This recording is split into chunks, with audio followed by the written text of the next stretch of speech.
Greetings, all my duckies out there. I'm Duuz-Diz-Din coming at you with another DuckTales 2017 episode review. This time it's Season 2's Episode 13 titled Raiders of the Doomsday Vault. A nice little homage to the Indiana Jones movie Raiders of the Lost Ark. And we actually get a little bit of nice information from Della that originally the Sun Chaser was named the Cloud Slayer during Della's time, but I guess when Launchpad took over, he renamed it the Sun Chaser. But, they're off on a new adventure with Scrooge in order to secure a deal with the descendants of Ludwig von Drake in order to keep his Doomsday Vault a place for people to go in the events of the apocalypse, basically on Earth, to have some place to actually ride it out for the most part. But after a while, it's fallen into disrepair, and he wants to secure the legacy of Von Drake and keep the place up and running. Naturally, Glomgold is also on the scene with Owlson in tow to keep him in check.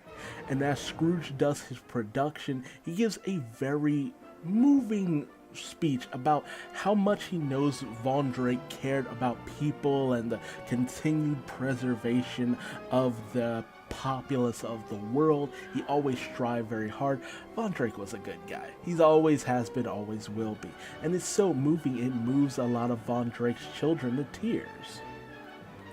And honestly, I gotta say, I'm surprised Von Drake is dead, apparently, because, 22's still alive, and, how is Von Drake gone? I feel like something had to have happened to Von Drake, besides him just croaking. So something deeper, but then again, they killed off Duckworth, so I wouldn't put past this series to make him come back as a ghost at some point. But Scrooge also talks about the seeds of the money tree, which are said to be this great thing to behold by anybody and would be great to see in your lifetime, which naturally Dewey and Della go racing off to see firsthand. But having heard this, Glomgold comes up with an impromptu situation where he says he wants to break into the vault, take the seeds of the money tree, get all the money, split it between him and the children of Von Drake, and blow up the vault in order to hide their tracks. But he says that he doesn't even need their improvement. He'll just go in and steal it regardless, which immediately gets him kicked out like no shit.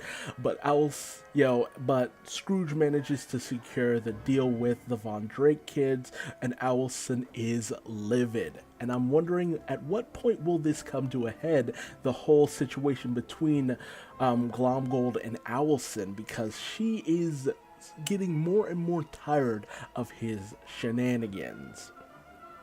Scrooge then notices that the plane has disappeared for the most part, and he realizes it had to be Della and Dewey. Meanwhile, and of all things, it had to be this: Della and Dewey are actually listening to, of all things, Stand Out by Powerline. And I'm just like, how dare you? I don't know which of you made the call on this one, whether it was the writer Madison Bateman or the director Matthew Humphreys, but I was literally just had to stop the video and just listen to the entire soundtrack of a Goofy movie, because I'm just like, oh my god, I love a Goofy movie. It's just like, I just really need to see Powerline in this series, and to get it to kind of snowball into us eventually seeing Goofy and Max and maybe even Pete and PJ. I'm so ready for that. And the fact that the Darkwing cameos kind of led into the episode where Darkwing finally appears, I'm hoping this starts to be kind of the thing that bridges us over to eventually seeing, Goofy, Max, all that. Wouldn't that be great? Wouldn't that be fantastic? I just geeked out all over the place on that one. But Della then gives Dewey a chance to actually pilot the plane, which at first he's not too sure of, but Della is very encouraging in this situation. That's the one parenting thing that Della does right, encouraging her children to do everything, to try anything, and do their best, and saying that she'll always be proud of them. Naturally, Dewey immediately crashes the plane, but ultimately Della says that at the very least he tried, and she'll never blame him for trying. And naturally, the bond between Della and Dewey is just really, really strong, especially in the fact that they both choose the rougher path in order to get to the vault. And Scrooge tries to get Beakley to send him the coordinates of the Sun Chaser, only for Glomgold to come in and try to chain himself to Scrooge in order to get Scrooge to escort him to the Doomsday Vault. But Scrooge says that he might as well take Glomgold along with him because they're headed to the same place as his plane, which is gone. And Glomgold also no longer has transportation because Allison kind of took the plane and left him there.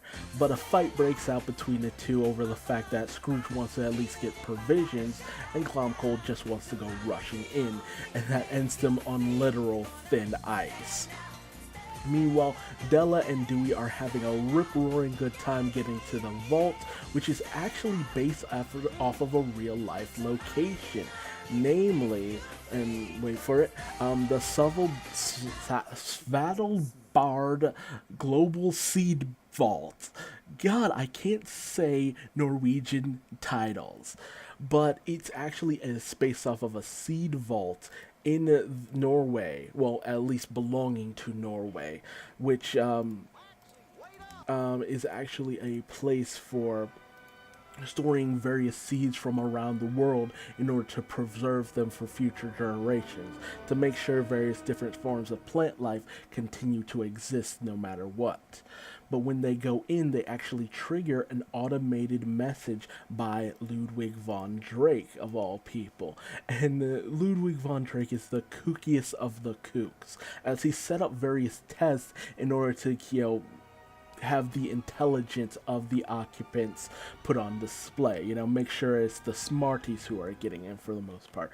And one of his codes is actually based off of the Spectrum song from Walt Disney's Wonderful World of Color, which is where Ludwig actually got his introduction in the Wonderful World of Color. So a nice little callback, which the crew always does this. Nice little callbacks to various different Disney, moments and scenes and characters and stuff like that.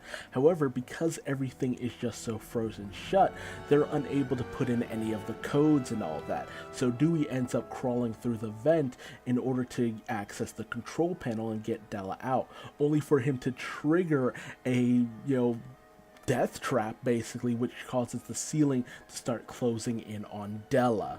And I love their family line of, phooey. But Dewey has to figure out what wire he has to cut in order to disable the trap, but Dewey has no real idea of which one to cut. That's more of Huey's area of expertise, but because he starts sweating so much and trying to disable it, he actually short-circuits the whole console and allowing Della to escape. But Della is all too ready to continue the adventure, always kind of living for the adrenaline, but it's obvious Dewey's having misgivings about how much faith Della has in him. After they move on, Scrooge and Glomgold manage to make it there as well, as Della and Dewey make their way into the vault. And we also see that Scrooge, Von Drake has all these various seeds, just like the actual seed vault, but they're various mystical seeds, some of which are fairly volatile, and they have this setup for super growth liquid that'll cause the various plants to grow immediately, thus giving the various inhabitants inside the vault food when need be. Della tries to access the vault with the money seeds, but the claw is actually damaged and unable to, be used. So Della kind of gives up for the most part, but Dewey, wanting to prove himself to his mother, goes jumping at the actual containment box for the seeds and manages to, grapple on and try to climb his way up. But the arm actually manages to bust into one of the containments for the super growth liquid. Della isn't quite sure about this as her true mother instincts kind of kick in, and the realization that her little boy is kind of dangling over a very deep chasm. She still wants to encourage him, but she's still very worried about this situation. But Dewey does manage to make it to the box, only for him to accidentally drop the seeds into the super growth liquid. Meanwhile, the console that Dewey had accidentally fried is now caused this massive fire that Glomgold actually made worse in order to try to warm himself. And Von Drakepot appears on the screen to say that the sprinkler systems should activate, but they're frozen shut. So he ends up sealing off the room in order to contain the fire. And Scrooge notices that Della and Dewey did a real number on the place, causing none of Scrooge's options to really pan out, and on top of that, Glomgold gets trapped under the door. But Scrooge uses that in order to, lift up the door and free them. And he even uses the fire in order to, get a torch to defrost the sprinkler system to keep the vault from, burning down. Meanwhile, as the money tree continues to grow out of hand, Scrooge makes his way in to try to help Dewey and Della, but Glomgold is not having it, as he's still treating Scrooge as his prisoner, and he wants Scrooge to help him get a few fistful of dollars. Della does manage to rescue Dewey, but however, the claw ends up being broken by some debris, goes flying off, and manages to free Scrooge from Glomgold. Unfortunately, the tree has also blocked off their exit route, and Scrooge is all too ready to give Della a piece of his mind about the fact that she really has a tendency to just go headlong into bad situations, which she really does. You really gotta stop that, Della. However, Della affirms to Scrooge that she does indeed have an exit plan, and that's just basically slide down the tree to the base where she knows that an exit is in wait.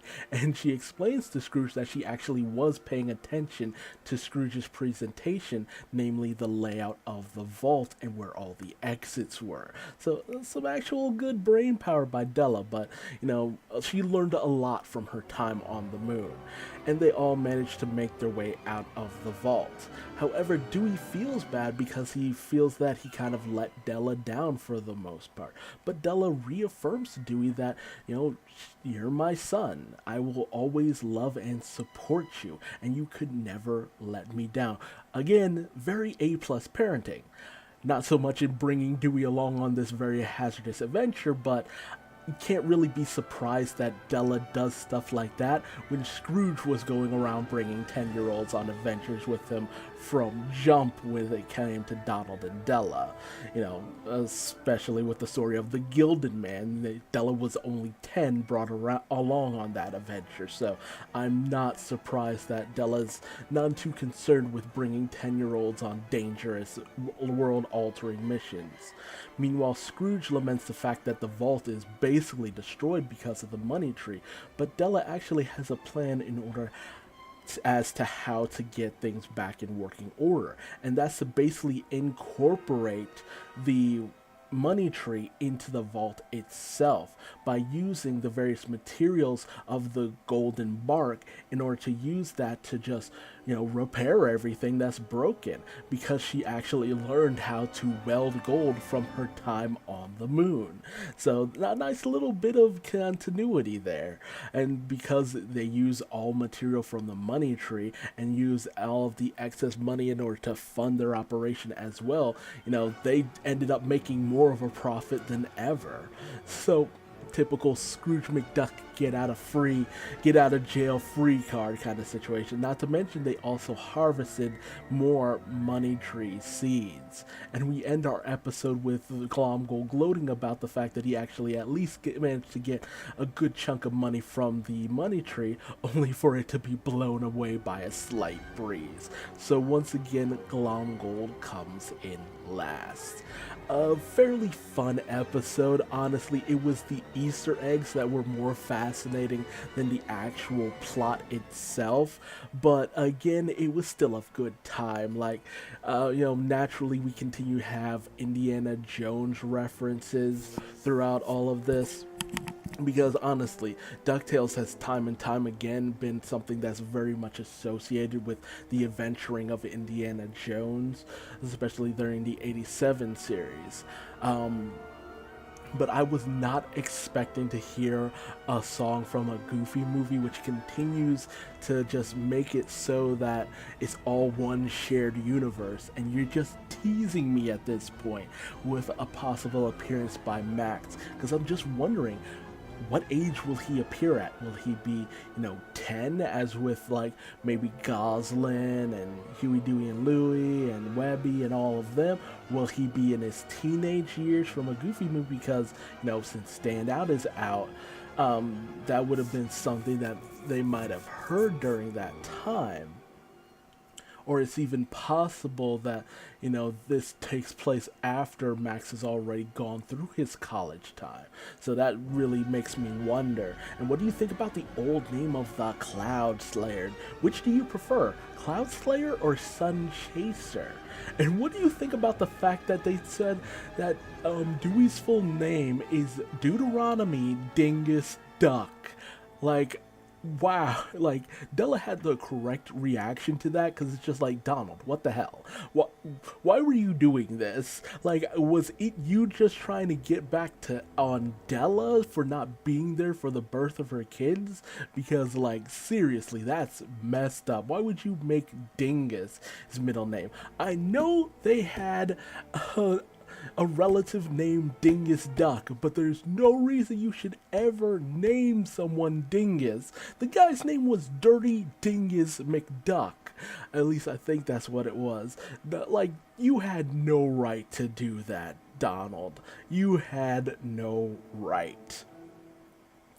And just the fact that it's based off an actual vault is actually pretty cool. Nice little bit of, real world adjacency and all that. Not to mention the references to Ludwig von Drake, which, man, I want more episodes of Ludwig von Drake. He's such a fun character.